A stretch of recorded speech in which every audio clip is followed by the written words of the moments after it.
Hey there, I'm Alan Firstenberg, And hey there, Roger Kibbe. and welcome to Two Voice Devs. So, Oh my God. ooh, Oh, that is fancy effects. the edit. So fancy effects, Roger. Welcome back to the show. Yeah, thank you. Well, that's a new feature in Mac OS where if you give a gesture, it does things, right? Like the AI is taking over everything. I made a Taking, gesture and got I some know. fancy effects. So there we go. So But fun and cute. Welcome back to the show. It feels like it's been a long time since you were last on. I think it's been about a year ago. And we were talking about that before the show started. And it was like, I remember being on, but I don't remember what I talked about, but I don't remember what I did yesterday. So I'm hopefully it was a good show, and I'm really looking forward to talking to you, Alan. I hear there's this thing, LLMs and Yeah, AI, it's kind of getting trendy and getting some traction and things. So it's maybe beginning to get popular, and I'm glad we had you on to talk about it. So, for our viewers who probably also have forgotten everything since the last episode, why don't you kind of tell us a little bit about yourself, what you do, and maybe even a little bit about your career and how you got to this point. Yeah, sure. So I also like to say I'm a husband and I'm a father of two teenage daughters, so that keeps me pretty darn busy. But yeah, I started a career in technology and consulting for Accenture, Anderson Consulting way back then, and then moved on. I went to work for Gap, and I worked there for many years as an enterprise architect. And one of the things that I was always trying to do there was say, how do we use technology and have it get out of the way? In other words, I spent a bunch of time. Obviously, the website is all technology, but you think about in a store, like how do I enable that store experience to be a person to person, in person experience, but augmented, not replaced by technology? So when I saw Alexa, God, 2016, 2017, I was like, oh my gosh, this is what I always wanted. I don't have to learn how to use the technology. I just talk to it. It gives me something quick and then it gets out of the way and goes away. And so I was so blown away. I started playing with it and I was like, I'm going to leave my big cozy corporate job. I'm going to create a startup around voice. And so I did that. 2017, maybe a little early to go ask VCs about voice and that. And I didn't know what I was getting myself into. And it was a crazy, wild experience. And we were trying to build WordPress for voice. We said, we're going to build this Hmm. application that makes it super easy for small and medium businesses to have a voice presence. Anyway, I still liked the idea, but didn't all work out. And I started doing some consulting, to pay the bills. I said, wife and two daughters and things. So got to definitely do that. And then entered a hackathon run by Samsung and their subsidiary Viv Labs, which was a startup founded by Adam Chire and Dag Kitlaw, the people who started Siri and then sold to Apple and then left Apple because they're frustrated with Apple moving slow. Next generation voice assistant, Viv built, Samsung built, and Samsung was trying to really improve. I think anybody would admit their first Bixby wasn't very good, and try to incorporate that. And so we incorporated that into that as Bixby 2.0. And have been with Samsung ever since. I'm speaking for myself. I'm not speaking in any way officially for anything Samsung related. So this is the unedited, take my corporate hat off, Roger speaking to Alan, who I've known for years, about what we think about the industry, but in no way anything I'm saying reflects anything official Samsung at all. Spending a lot of time on developer relations, right? Explaining our platform and what to do. Most recently, really deep diving into generative AI and that, and Like going, all of us have. yeah, like, but there's this new technology. What the heck is it going to be good for? And what are the problems? I always sit there. I always love one foot in the business side. What are the business problems that we have? Is this emerging new technology a solution or not? And just as often, the answer is not. I get a little, the AI hype right now is AI is going to change everything. LLMs and generative AI are a small fraction of, I mean, predictive AI is a much bigger business, but a small fraction of that. But I think people are at the same time overestimating and underestimating generative AI. I love how you put that, and I would completely agree. And I also agree with this philosophy of technology is cool, and I love technology, and I love playing with technology. But at the end of the day, the technology has to have a reason to exist, and that reason has to serve what people want and what people are doing and what people need. And if we're not doing that, we're doing the wrong thing. And I agree with you. I feel like this generative AI, there's a massive amount of hype. Obviously, the show has talked about it for the past year based on that hype. But and in there are kernels of usefulness, and we need to dig out what those kernels are. We as technologists and the tech love to hype the latest and greatest, and this is just the latest and greatest. And it's a cycle that will continue. And yet it feels like the promise is way up here, the hype's down here, and the reality is down here right now. And that's how I like to describe it. And what gets me so interested is that promise up here. But that is a long and tortuous and hard path with steps up and down along the way, right?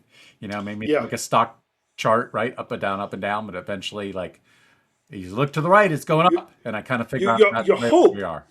you hope that when you look to the right, Yes, it's exactly. this overall slow and steady increase. Yep. Um, so the specific reason I asked you to join, this is a discussion that you and I have been having on and off now for over a year. And that's this notion of, I guess I would put it as cloud-based LLMs versus local LLMs. And I say it's a discussion because I think both of us kind of fundamentally agree on one level, but but still have issues that both of us still need reconciling on. Let's put it that way. I think and I certainly know there's so much that I have to learn. I've been focusing on cloud-based stuff, and I imagine right now a lot of developers that are out there um, have been mostly thinking in terms of cloud-based stuff. We have OpenAI's got an API, and Google has an API, and we see all of these APIs that are out there that, hey, I'm a developer, it's an API, I know what to do. And I feel like I keep running into this question of local LLMs are good, and I like the idea, but where's that API? Are we at the point yet where I can treat some of these local models just as an API, and what are they good for? Are they as good as the big models? Right. Where do they lack? What should I be thinking about as a developer? And that's kind of where I wanted to get you on, because I knew we were, there's been some recent news that I had personal interest in, and I realized I'm way behind the curve, so I need to start catching up faster. Yeah. Well, where I got interested in running your own LLM, right, or running it locally, is I started reading about all these things on Hugging Face, right? You go to Hugging Face, and there are literally tens of thousands of LLMs, right?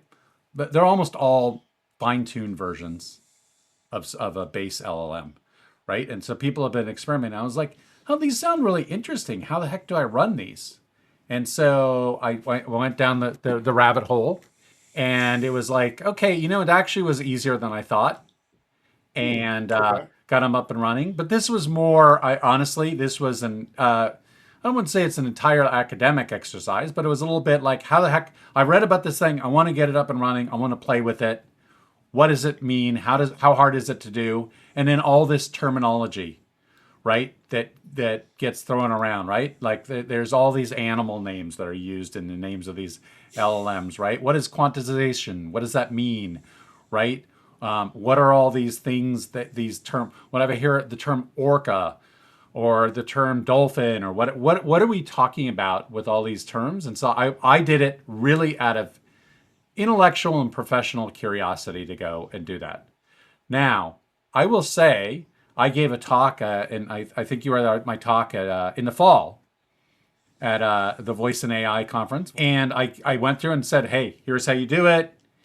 Use this text generation web UI tool, go find the right model, download it. And there was like several steps that needed to happen to go do it. And I'd say text generation web UI is a cool tool, but is definitely built by a developer. So it's not the most easy, intuitive Right. thing. And this was my takeaway at the time, and I was in the audience, and you called me out, which is fine, because we have a good working relationship. And I think what I said then was, "This looks great, but this feels like, you were tossing around terms like, you're going to want to download a model, and you may want to download the quantized model, or you may want to download this model because it quantizes better on this machine." And that's where my head started spinning. And I feel like the question I posed to you then, and maybe this is the one I'm posing again, is back then, this was 6 months ago now, it felt like, back in the days of MySQL 3, where, yeah, I could download a database server and run it on my machine. And that was radical because up until then, you needed to buy Big Iron to run real database servers on. You bought Big Iron for your Oracle server. This was, the first time you could say, "Hey, I can just download it and run it on my machine." And, you know, there's a lot I need to know, and there's a lot that you need to know, but I could do it. Have we gotten past that point? That we're getting closer to MySQL 4 or 5, where it now becomes I could just push a button and it downloads the right one and configures it for me. Or where are we in this scale? Well, I'd say we're there largely. Hmm. Probably because Okay. of a product called Olama. So you install Olama. It's a command line tool.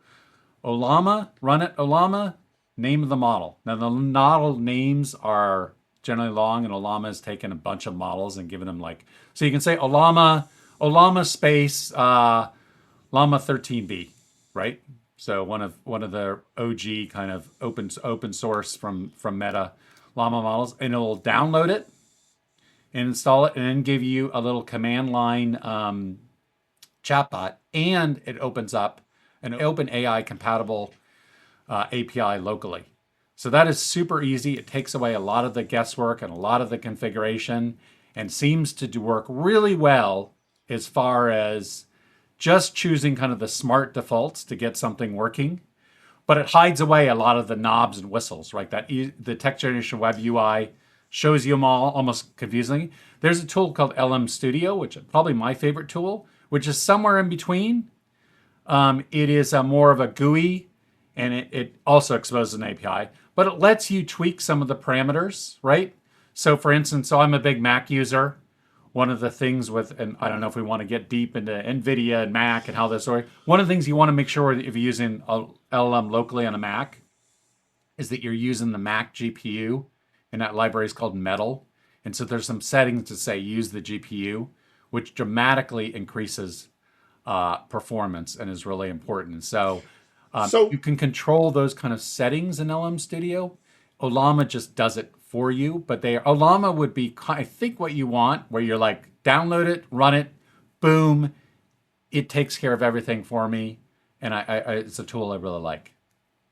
okay. So I may need to actually try Olama, and I'll make sure we get a list of these for the show notes later, include it in the comments. Um, I guess kind of what is intimidating to me, and was intimidating to me from your presentation then, is you were showing a bunch of things that needed to be tweaked, and I feel like I don't even know where to begin to ask the question of what should be tweaked, or what needs to be set, or whatever. And even when, a minute ago when you were talking about terminology, what are, I guess, some of the terms that we need to make sure we know, just so we have the foundation of understanding these settings that we're seeing there. And we could start with quantization Yeah. because that's Yeah, so we've all heard that LLMs take a lot of memory and a lot of compute power to run. And that is very true. And when you hear these like different sizes, right?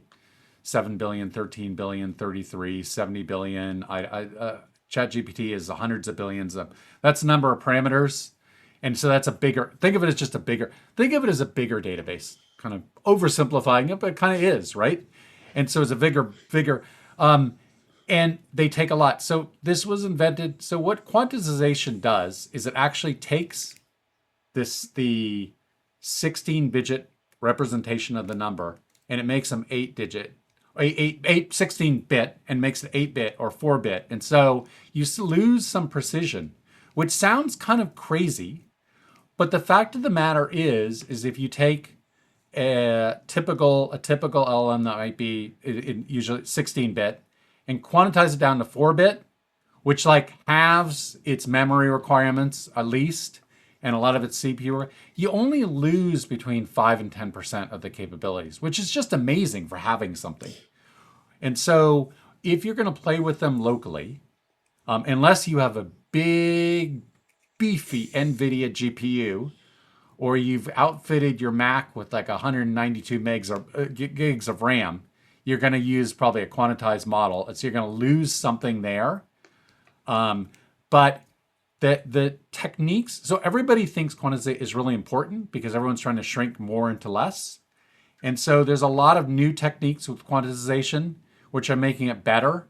There was just this white paper this week about 1-bit quantization and how they made it work and all, which I don't even understand. I started reading it and, the machine learning terms were flying over my head. But what it shows me is a lot of people are like, how do I get more capabilities with less memory and CPU, really GPU needs there? So that's quantization. Okay. And then there's methods of quantization, right? And really it depends if you if you're on like Linux or Windows and you have a big NVIDIA GPU, you go in there, look for AWQ. Otherwise, if you have a Mac, look for GGUF. And it's a different method of quantizing that's optimized for the compute environment that you have. Okay. And then the other thing to do is start realizing that all these models, like I said, there's thousands of models, but what they really are is there's a set of, I don't know, I'm going to say 20 companies that have creating your own LLM. Actually, your own LLM is a really expensive thing to do. Who've created these, and then they've open sourced them in a way where you can fine tune them. So they're all fine tuned things. So you start going, well, what are these bases that I should pay attention to that might be interesting? So we all know Mistral, right? Just went kind of close. Hang on. Before we get into those, I kind of want to. Sure. So there's another term that I kind of have a fuzzy sense about, but I want to try to get a better sense of what it means. When we say fine tuning, Ah, what do we mean? yeah. We mean teaching the model how to do something new. So very different. So RAG. So this is what people get confused with my fine tuning RAG, and it drives me nuts. What is Okay. RAG doing?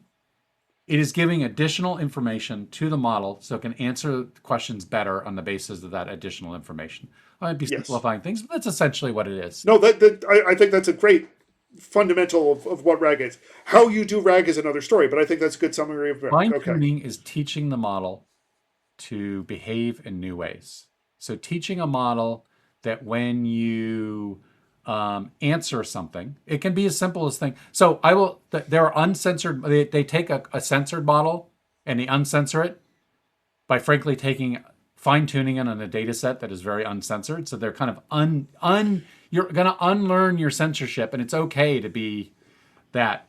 But a lot of things are, so when I put a query to the LM, I want it to answer things in a particular format or understand things in a particular way, or I want you to understand. If I feed you a PDF, I'm going to show you the different elements in that. Let's say there's a bunch of legal forms in a PDF. I'm going to show you Oh, these okay. different elements and say these are what they mean. And now the LLM starts learning. When I see that PDF, that text in that box means this, and that's how it should impact how I answer something. So it's teaching So, the LLM's new behavior, not new knowledge. okay.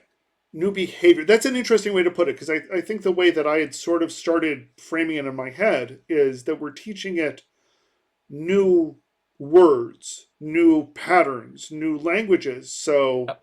we're it is understanding these additional things later. So when you're teaching it to be uncensored, when you're basically teaching it the naughty words Yes. and how those naughty words fit into the rest of the conversation. Yes. And what a lot of fine tuning or a lot of is taking it's a bunch of Q&A pairs, right? Okay. So here's the question, especially for if your chatbot Instructed non. That's a different journey you have to worry about. But you're saying here's a bunch of examples of a question and an answer, and here's how I want you to answer the question. Here's how I don't want you to answer the question. Oh, interesting. Okay. So you're given an example of an LM, and so it's ingesting it, and so then it will start answering. It'll start mimicking. The best term I can. I'm sure there's a better scientific machine learning term. Mimicking the way it saw the right answers and avoiding the bad answers. There, if that makes sense. No, it makes sense to me. Well, I mean, I think the most interesting part of that to me is that we do give it negative reinforcement learning. Basically, we do give it these negative patterns, 100%. which I don't think I was aware of before. So okay, I have a feeling fine tuning models, another topic, because I have a feeling that could be a Yeah. long, long conversation. So we have these models created by companies, a massively resource intensive operation. We've seen a few of the biggest companies talking about their models that are coming out. What are some of the ones that you look at, that you think about, that you talk about, and you like to work with for local work? Let's start by summarizing a few, and then we'll discuss some of the differences between them. Right. My favorites. So number one, Mistral. I'm blown away by the Mistral 7B, which is Mistral 8XB. The MOE Mistral is quite a big model, 48, 50 billion parameters. So you better have a lot of RAM to run that. But 7B just kind of blew away the industry as far as like the capabilities and something that can easily run quantized on like a 16 gig machine. So that's probably my all-time favorite. Um, there are a couple. So there's some Chinese. So Alibaba has a thing called QN. Hmm. I haven't played much with it, but it sure is like dominating a lot of the open source leaderboards. Is what Alibaba did with QN and things, and so I think that's super interesting. Um, Microsoft relate. So I'm really interested in these tiny models. These like 3, 4, 5 billion parameter models. We may get into that you could embed on a device. And Microsoft released one called Phi 2, which is really good. I think it's 2 or 3 billion parameters, so it's tiny. Like it could fit in a phone and run on a phone. So it's like the open source equivalent of like Google Gemini Nano, right? Definitely competition there. So I like that. There's a company called Solar that's doing some interesting things there. Yi is another Chinese company, a startup, a Chinese unicorn. I think it's O1.ai or something is the name of the company that actually builds it and things. So these are some of the really big ones. And then we just saw, now that was not the first, Google released Gemma. It's not the first thing they've released. So they've had these models called Flan models for a long time, really Uh-huh. small and tiny. You'd have to fine tune them to get them for kind of purpose built applications, which I think is what most small models should be used for and things. But the idea with Gemma was to take uh, something that might be a little bigger. I think there's a small one. There's a 2 billion and 7 billion parameter Gemma. There seems to be some challenges with Gemma and getting things quantized the right way and getting performance out of it and things like that. So I Interesting. think it's new. It might be that Google's doing something different that hasn't been seen before. So Gemma is a little hard to test right now, or is not being. So I've seen some YouTube things where they've been kind of a little harsh about Gemma, and it feels to me, I'm like, something seems a little off here. Like you're using two different like hosted versions of it, and you're getting really different answers. That one Hmm. is right and not. So it feels to me like there's something going on there that needs to be discovered before we can fairly evaluate Gemma. But good on Google for going and contributing and being part of the open source world, because and I completely forgot. I mean, Meta's the king, right? Because I mean, the llama models, they've largely been eclipsed, llama 2, by these new models, but they were the first ones to really create these amazing models that people are like, wow, this is incredible. And everybody thinks it's going to be July or August. Llama 3, I'm super excited about that. Because it will be really interesting. And that's where I predict, I made a year in that there will be a model release that is comparable to ChatGPT 4. And if I had to put my money on it right now, I thought it'd be Mistral, but then Mistral went open closed source.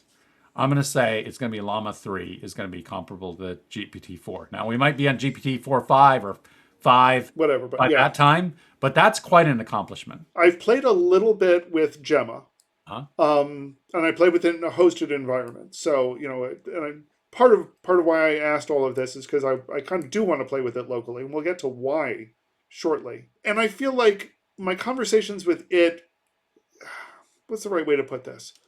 Well, let me start by saying it's not a source of truth. It's not good at answering questions, but I've long been of the opinion that that's not why we need these LLMs. I think that's a bad use case, and trying to evaluate them that way, I don't think is fair. But maybe it is the right question. How well does Llama answer questions? How well does Mistral answer questions? For Is it a better, is it a more fair assessment than I'm giving it? No, I mean, I think so.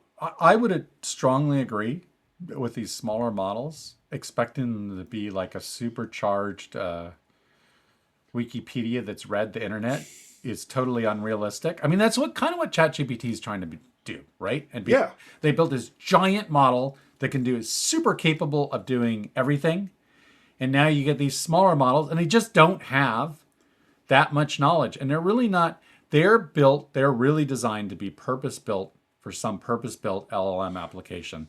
well, but I guess where I'm going there is okay. So what are they good at? If I Uh, what should I as a developer be thinking? Hey, this would be a great in ignoring the environment, mhm, mhm. of where I want to run it and why I might want to run something locally. Under what conditions would I say, you know what, this is a good use case for me to go with a small model? What are those sorts of So, things? kind of out of the box small model, text summarization, pretty darn good at text summarization. Um, Using them as like a helper for not for knowledge for writing, but grammar, rephrasing, that kind of. Okay. They'll be really good. If you think about that, that doesn't require a massive corpus of knowledge. I mean, it requires a fair amount, but if you the training, if they've done ingested enough data, they can probably do that pretty darn well, and they don't have to ingest it, all of the internet like some of these. So I think those are kind of now where you get into the more purpose-built ones. That's when you might want to fine tune it.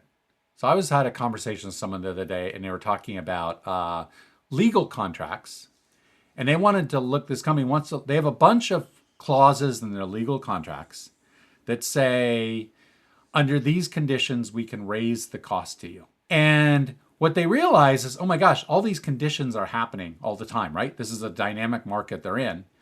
But we have hundreds, if not thousands, of legal contracts. And we have to go find what has what clause that what just got invoked. They were like, wow, what a great use case for an LLM, right? And that's where a small purpose build out, you probably do some fine tuning to go send a Mm-hmm. bunch of legal contracts and show it and say, okay, here, when you see this part, this is how I want you to answer or what you want me to tell you. And now that LLM is probably not very good at much else, but it is darn good about finding particular language in a legal contract and answering questions about that legal contract. And that's like, in that case, that was like real money there, right? To find out I can Yeah. raise prices in this customer because these conditions have been met, and I don't have to pay lawyers at even a junior lawyer at $250 an hour to look at boilerplate legal text. So that to me is like it's one of the better use cases I've heard recently, where a small purpose-built LLM would it be a per it is really useful, and I don't need ChatGPT. That would be an inefficient, expensive way to do that. I can take one of these small LLMs, fine tune it, and have it do that one thing. And to me, this is where those small LLMs are going to be really interesting. Is when you get these kind of purpose-built capabilities there and use them for that, not I for a general purpose chatbot, because that's not what they're designed for. I guess I feel like what I guess I kind of am thinking or I'm saying is we now have these models that have the basics of human language built into them. Right. That's what they've been trained on so far. So they know how to speak. Put that in quotes. Now we need to teach them how to actually do something, and that's what the fine tuning is for. So if I just want to generically speak with something that doesn't know much of anything really, but it knows how to speak. I could start with the base model. Maybe it knows a little bit grammar because it learned that in, grammar school. And then I'm going to teach it a trade. I'm going to teach it So, legal so or that, medical or right. whatever my trade is, right? And things like that. And it's going to be an expert in that. And I think that now starts going into, well, okay, where can we use these and why is this approach? I guess why are both of us so excited about this kind of approach? What's the big deal about having a local LLM that I can train and that I have trained?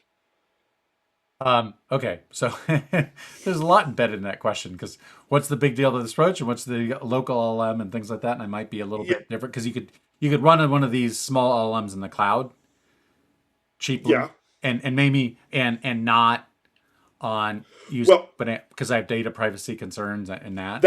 that's it. Is I think when you start talking medical or when you start talking legal, you start getting questions about, well, like, do I want this model sitting in the cloud? And yeah, Microsoft and Google and they guarantee my data privacy, and that's all well and good, but do And I I trust it in the cloud?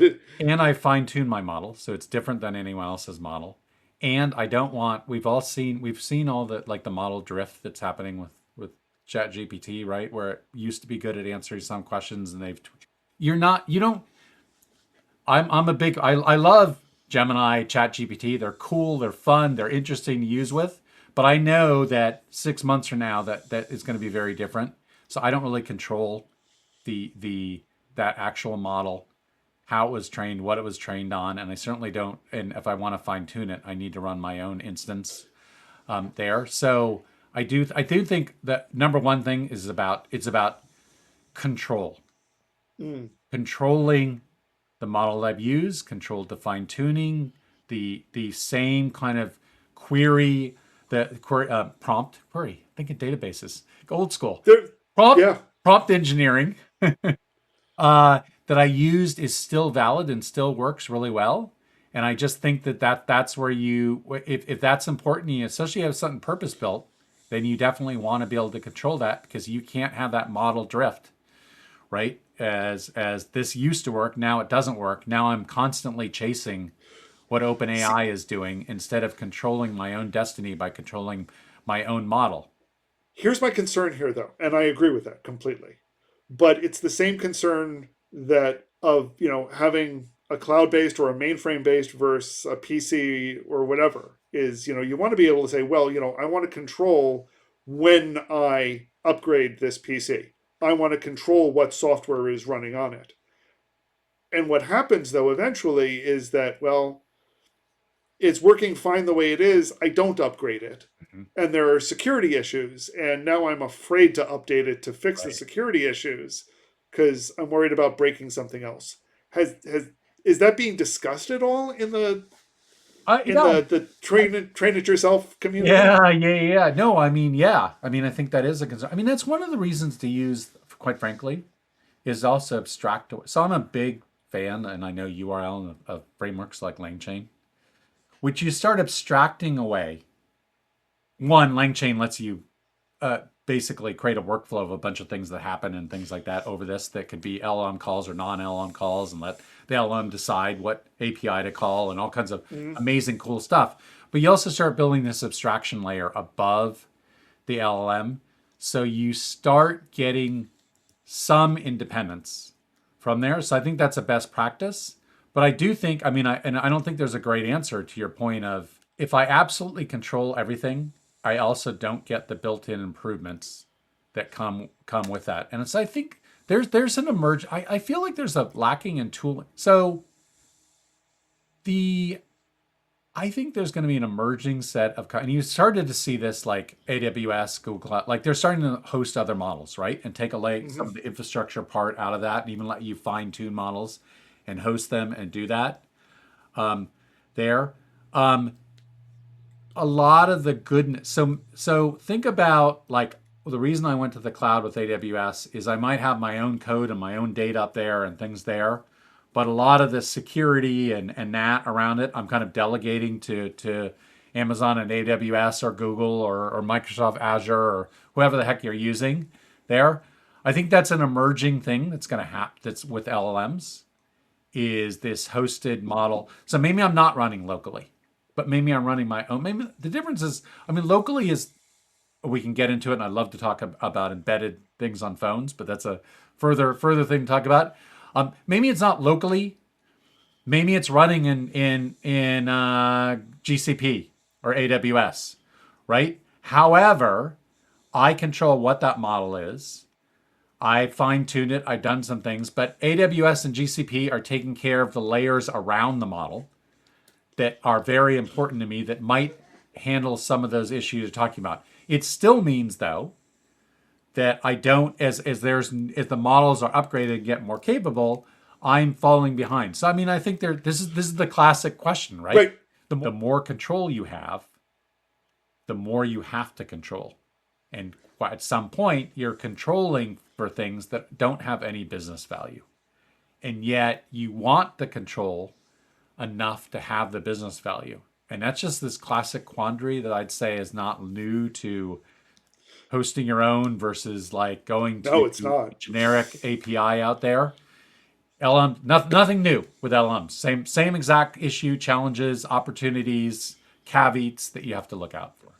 Yeah. No, no, no. I think it's an excellent point. But I think it's a point that developers need to be aware of when we think about this. Um, and yeah, I can certainly see, hosting it to rely on the infrastructure. I could also see something like using that big infrastructure to retrain, to fine tune, to build those models. And then once I have that done on the big iron, I bring that down locally and run that locally. And And and one oh, that's what people do. I mean, to train them, even to fine tune, you need a bunch of A100, H100 NVIDIA. So, going at 30, 40 grand a GPU, right, can be really expensive, although you can rent them and that's how you do that. So there is this like, go do that heavy lifting and then do your inference, your local inference, right, which is much lighter weight than what you need to do for fine tuning. You could do that, or take. I mean, I'm super. If you've looked at Grok with a Q, not that you Grok, right? Not that thing that I Grok, yeah, Grok with a Q. They built purpose built basically LLM, so they're not good for generative AI art and things like that. Chips that basically, and the speed is amazing. And even if you read them, and I've been trying to understand what they're doing and things, they're like, you can't fine tune with this. You can't do that with the yes, NVIDIA big chips. And then you can host it on ours. And we have built a chip that is optimized for LLM inference. And then you can get amazing speeds there. So that's an example of what you're talking and about. I I for and I think we're going to see this more. This is kind of the argument that Google has been making with their tensor chips for years now. Is we've custom built this hardware to address this very specific narrow use case in AI, and now you're seeing that the Gemini 1.5 models are saying we're running this with a context window of 10 million tokens, and it's pushing the limits of our tensor chips.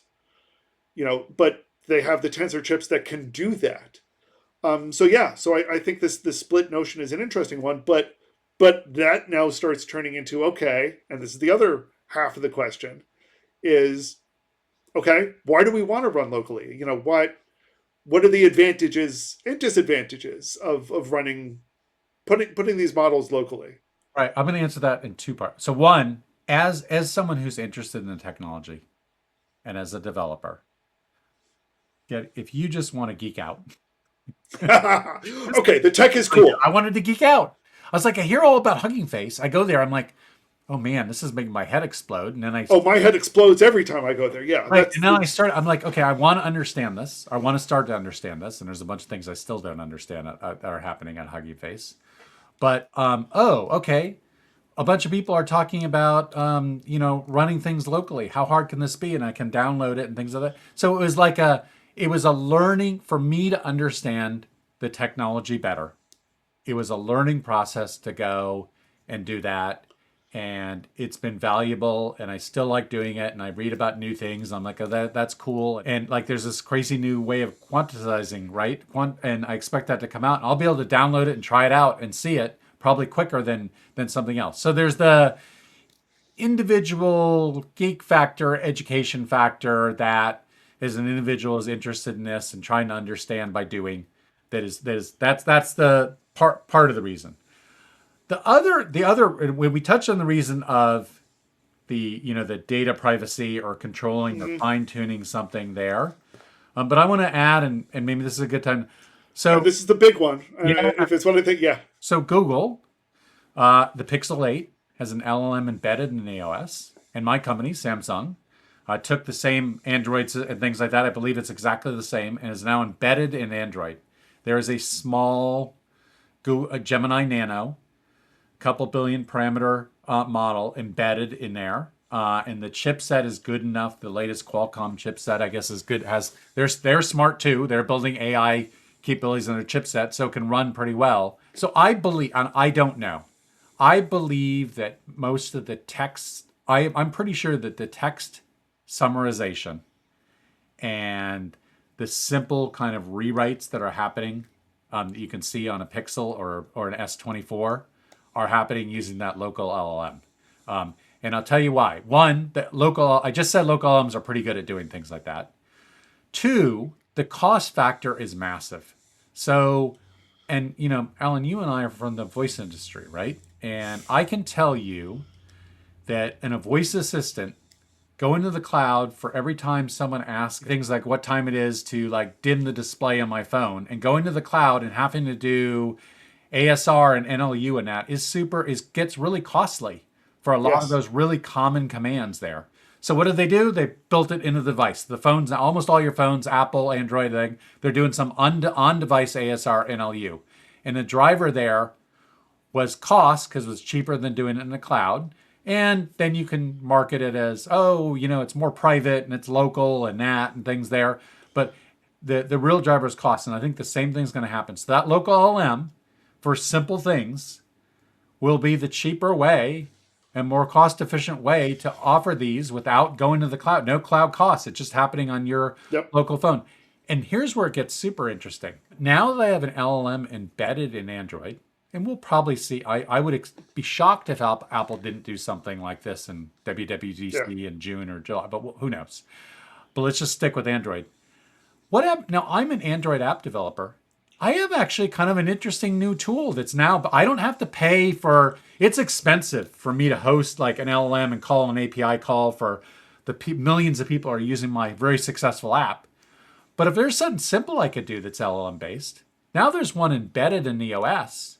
And now I can make some calls to that and actually make my application more capable by that. So Google put something in Android that's a pretty powerful, albeit limited in the wider scope of what LLMs could do, has pretty powerful capabilities that I could take advantage of. And I say it's limited, but all this I'm telling you, one of the hottest areas of the market is quantizing to make things smaller, to fit more into less and things like that. It's never going to have encyclopedic knowledge, but I think the capabilities in those local LLMs are going to get better and better and better, which is good for everyone. Well, so two thoughts here. The first is, as I think we said earlier, I don't necessarily want encyclopedic knowledge locally. Right. I wanted to understand what I'm asking it to do, or I want to be able to, as I'm typing, be able to give me better next word predictions than I ever had before. Or, as I'm doing voice dictation, if it can handle that locally, I want to be able, so I want these little things as a developer to be handled better, faster, cheaper. Cheaper being a big operative phrase there. But also, I don't have to do everything with it. One of my favorite examples of local versus remote is if you're using Google Maps and it's talking to you. Most of the time, it's using Google's cloud processing. So it's the cloud processing that's giving you a response.